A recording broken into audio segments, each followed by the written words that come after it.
رب العالمين والصلاة والسلام على سيد الأنبياء والمرسلين وعلى آله وأصحابه أجمعين. أما بعد فأعوذ بالله من الشيطان الرجيم. بسم الله الرحمن الرحيم. ولا يحزنك قولهم إن العزة لله جميعا هو السميع العليم. ألا إن لله من في السماوات ومن في الأرض وما يتبع الذين يدعون من دون الله شركاء إن يتبعون إلا الظن وإن هم إلا يخرصون.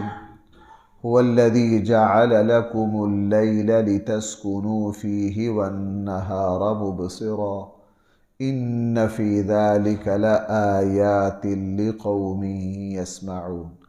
قالوا اتخذ الله ولدا سبحانه هو الغني له ما في السماوات وما في الأرض إن عندكم من سلطان بهذا أتقولون على الله ما لا تعلمون. صدق الله مولانا.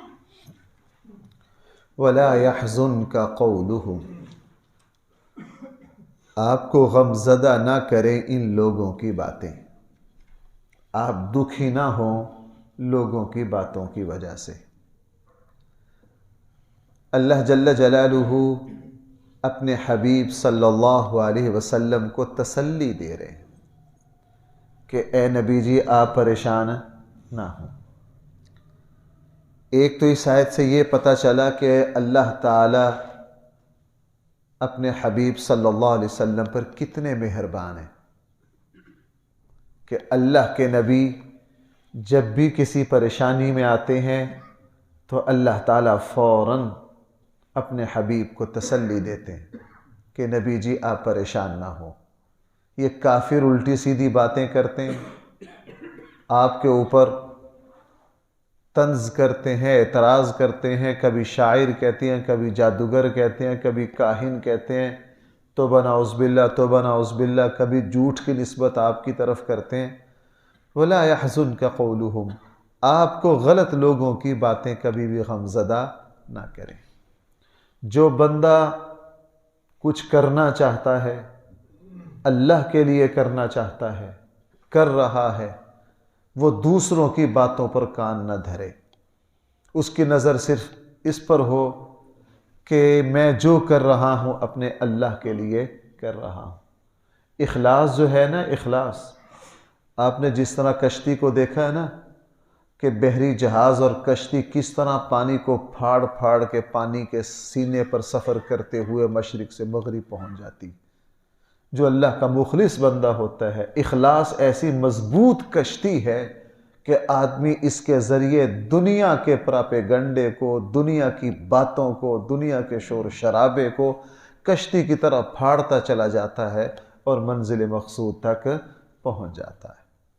اس لیے رسول اللہ صلی اللہ علیہ وسلم سے فرمایا وَلَا يَحْزُنْكَ قَوْلُهُمْ، آپ کو ان کافروں کی باتیں غمزدہ نہ کریں۔ آپ کی نظر اس پر ہو کہ ان العزت للہ جمیعا، پکی بات ہے ساری کی ساری عزت اللہ کے لیے۔ بھئی ساری کی ساری عزت کس کے لیے ہے؟ اللہ کے لیے۔ جب ساری عزت اللہ کے لیے، میں یوں بھی کر سکتا ہوں اس کا ترجمہ کہ بے شک ساری کی ساری عزت اللہ ہی کے لیے ہے اور اللہ ہی کے ہاتھ میں ہے۔ اللہ جس کو چاہے گا دے گا، اور اللہ آپ سے وعدہ کر چکا ہے وَرَفَعْنَا لَكَ ذِكْرَكَ کہ ساری عزتیں آپ کو دی جائیں گی۔ اور اس لیے جن بدبختوں نے نبی کریم صلی اللہ علیہ وسلم کو توبہ نعوذ باللہ ذلیل کرنے کی کوشش کی، وہ خود ذلیل ہوئے اور ان کا نام و نشان مٹ گیا، ان کا نام و نشان۔ اس لیے فرمائے ان العزت للہ جمیعا، بے شک عزت تو ساری کی ساری اللہ کے لیے۔ هو السمیع العلیم، وہ آپ کی ہر بات کو سن رہا ہے، العلیم، اور آپ کی ہر بات کو جان رہا ہے۔ الا، لوگو اچھی طرح سن لو، ان للہ من فی السماوات ومن فی الارض، یقیناً اللہ ہی کے دائرہ اختیار میں ہے، اللہ ہی کی ملکیت میں ہے، اللہ ہی کا ہے۔ من فی السماوات، ہر وہ چیز جو آسمانوں میں ہے، ومن فی الارض، جو زمین میں ہے، یہ سب اللہ ہی کا ہے۔ جب اللہ ہی کا ہے، جو اللہ کا ہو گیا، من کان للہ کان اللہ لہ، جو اللہ کا بندہ بن گیا تو اللہ تعالیٰ اس کے سارے معاملات کو درست کر دے گا۔ وَمَا يَتَّبِعُ الَّذِينَ يَدْعُونَ مِن دُونِ اللَّهِ، یہ کافر نہیں اتباع کرتے، يَدْعُونَ مِن دُونِ اللَّهِ شُرَكَاءَ، اللہ کے علاوہ جن شریکوں کو پکارتے ہیں، إِن يَتَّبِعُونَ إِلَّا الظَّنَّ، یہ تو صرف گمان کی اتباع کر رہے ہیں، وَإِنْ هُمْ إِلَّا يَخْرُصُونَ، اور گمان تو اکثر ایسے ہوتے ہیں کہ وہ اٹکل پچو ہوتے ہیں۔ بھائی ذرا ایک بات سننا، اللہ تعالیٰ کی وحدانیت، یا یوں کہہ لیجئے کسی کو اپنا رب ماننا اور بنانا، یہ اتنا کہ حساس معاملہ ہے کہ کوئی بھی انسان اس میں گمان اور اٹکل پچو اور سنی سنائی اور کمزور بات کو بنیاد بنا نہیں سکتا۔ میں اس کو یوں عرض کروں، اگر ہم کہیں اپنی اولاد کا رشتہ کرنا چاہیں تو ہم بغیر تحقیق کیے آنکھیں بند کر کے کہیں رشتہ کر سکتے ہیں؟ اس سے بھی میں نیچے اترتا ہوں، اگر ہم کہیں سے دودھ خریدنا چاہیں تو آنکھیں بند کر کے دودھ لیتے ہیں؟ اگر 2 کلو دودھ لینا ہو، وہاں بھی ہم جہاں پورا اطمینان اور تسلی نہ ہو تو ہم وہاں سے دودھ خریدتے۔ تو کیا خیال ہے اگر کہیں سے ہمیں سونا خریدنا ہو تو کہیں ریڑھی سے خرید لیں؟ آپ نے دیکھا لوگ سونا خریدتے وقت بہت دیکھتے ہیں کہ اچھا بندہ کون سا ہے، صحیح کون سا ہے۔ اگر کسی ڈاکٹر کے پاس آپ نے جانا ہو تو آپ تسلی کرتے ہیں یار اس فن کا ماہر ڈاکٹر ہو، اچھا سے اچھا ڈاکٹر تلاش کرتے ہیں جس پر آپ کا دل کا بھائی کیا ہو۔ یہ جب دنیا کی فانی چیزوں میں ہمارا معیار اتنا اعلیٰ ہے اور ہونا بھی چاہیے، تو اللہ کہہ رہے ہو نالائقو، جب خدا کی باری آتی ہے، جب رب کی باری آتی ہے، اس وقت صرف اپنے گمانوں پر گاڑی چلاتے ہو، صرف اٹکل پچو سے کام چلاتے ہو، تمہاری کوئی تحقیق نہیں، اس پر کوئی وجدان نہیں، تمہیں کبھی بھی اس چیز کی حساسیت نے متاثر نہیں کیا کہ تم سجدہ کس کو کر رہے ہو، تم سجدہ کس کو کر رہے ہو۔ صحیح الفطرت انسان تو اپنے رب بنانے میں بھائی کیا ہوتا ہے، بہت حساس ہوتا ہے، بہت حساس ہوتا ہے۔ اس لیے قرآن کریم رسول اللہ صلی اللہ علیہ وسلم کے زمانے کے کافروں کو اور آج کے وہ کافر جو خدائی تصور رکھتے ہیں، قرآن ان کو کہہ رہا ہے جن لوگ کو اللہ کو چھوڑ کر جن کو تم نے خدا بنایا ہے، تمہارے پاس اس کی کوئی دلیل نہیں سوائے سنی سنائی باتوں کے، من گڑت باتوں کے، گمان کے، اٹکل کے۔ تو خود دیکھ لو کتنے اہم معاملے کو کتنی غیر ذمہ داری سے حل کر رہے ہو، کتنے اہم معاملے کو کتنی غیر ذمہ داری سے۔ اس لیے جو معاملہ جتنا حساس ہوتا ہے وہاں آدمی اتنا ہی احساس ذمہ داری سے قدم آگے بڑھاتا ہے۔ میں اکثر یہ بات عرض کرتا ہوں، ماشاءاللہ لوگ حج پر بھی جاتے ہیں، عمرے پر بھی جاتے ہیں، حج پر بھی جاتے ہیں، عمرے پر بھی جاتے ہیں، لیکن ہوتا کیا ہے بھئی، آپ نے اس کی تو بڑی فکر کی ہے کہ ہوٹل اچھا ہو، پیکج اچھا ہو، ایئر لائن اچھی ہو، یہ ساری چیزیں تو دیکھیں، آپ نے دیکھنی بھی چاہیے، لیکن نہ کسی سے سیکھ کر گئے، نہ کسی سے سیکھ کر گئے۔ اچھے خاصے پڑھے لکھے لوگ بھی بہت مسئلہ آتا ہے، صفا مروہ کی سعی کرنے لگے، پورے صفا اور مروہ دونوں کو ملا کے 1 چکر شمار کیے۔ کتنے چکر شمار کیے؟ 1 چکر۔ تو پورے صفا اور مروہ کے 7 چکر لگائے، وہ حقیقت میں کتنے ہو گئے؟ 14 ہو گئے۔ صفا مروہ کی سعی جو ہے وہ 3.5 کلومیٹر بنتی ہے، اگر آپ نے غلطی کر دی تو کتنے کلومیٹر ہوگی؟ 7 کلومیٹر ہوگی، 7 کلومیٹر ہوگی۔ اب یہ کتنی بڑی کوتاہی ہو گئی۔ جہاں آپ اتنا اہتمام سے گئے تھے، تھوڑا سا کسی سے سیکھ لیتے، تھوڑا سا کسی سے سیکھ لیتے۔ بیت اللہ کا طواف کر رہے ہیں، کسی ایک صاحب کی طبیعت خراب ہوئی، اس کو لے کر اپنے کسی عزیز کو نکلے، ہوٹل آئے، احرام کھولا، مریض کو لے کر چلو جدہ چلے گئے۔ اب بھائی سب پر کیا آ گیا؟ سب پر دب آ گیا۔ اب افراد کتنے ہیں جی؟ 10 افراد ہیں، 2 جی 10، 5000 ریال آ گئے۔ کتنے آ گئے؟ 5000 ریال۔ ایسا پھر فوراً اشکال پیش آتا ہے، یار دین میں اتنی سختی؟ دین میں کیا؟